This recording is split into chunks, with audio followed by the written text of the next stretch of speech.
Agnimitra madam বলছে 12 পাতার form Annapurna ভান্ডার form fill up করলেই যে আপনারা অন্নপূর্ণা ভান্ডারে 3000 টাকা পাবেন তা কিন্তু নয়। আসলে উনারা পারিবারিক ডেটা নিয়ে রাখছে, যদি কেন্দ্র সরকারের কোনো প্রকল্প বা যোজনা আসে তখন উনারা বিবেচনা করে দেখবেন যে আপনারা ওই প্রকল্পগুলো পাবেন কিনা। বুঝতে পারছেন?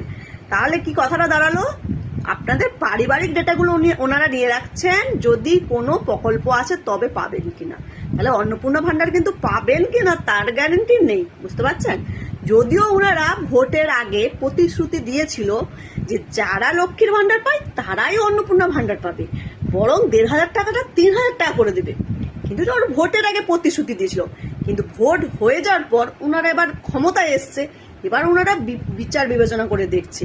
এবার দেখুন তারপরে ওনারা একের পর এক প্রতিশ্রুতি চেঞ্জ করছেন, সে কথাটা ঠিকই, কিন্তু আপনারা এত বিভ্রান্তিতে পড়ছেন কেন?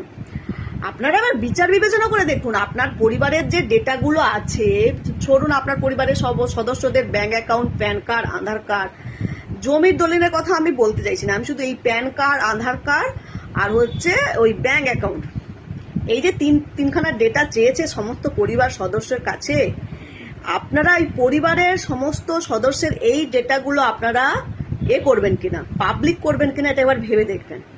কারণ আপনারা তো জানেন অনলাইন স্ক্যামিংটা কত সহজে করা যায়, আর এই 3টে ডেটা পেয়ে গেলে এখন সব কিছুতে লিঙ্ক আছে, আর ওনারা যে ডেটাগুলো নেবে ওনাদের তো বিভিন্ন হাত হয়ে যাবে, বিভিন্ন থার্ড পার্টি দিয়ে হয়তো কাজগুলো করাবে, তখন আপনার পরিবারের ওই অনলাইন স্ক্যামিং করে যেটুকু অর্জিত টাকা আছে সেটুকু চলেও যেতে পারে। কারণ এখন তো মানে অনলাইন স্ক্যামিং করে ব্যাংক অ্যাকাউন্ট খালি করে দেওয়াটা কোনো ব্যাপার নয়। আর আপনাদের পরিবারে যা গ্রামগঞ্জের মানুষ, আপনারা বুঝতেই পারবেন না আপনাকে ফোন করে কে কখন কি বললো।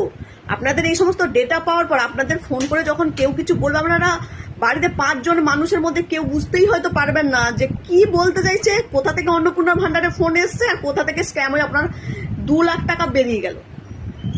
মানে বড় লোকের 2 কোটি টাকা আর গরিবের 2 লাখ টাকাটা সমান। অনেকে বলবে গরিব মানুষ আবার টাকা কোথা থেকে থাকবে।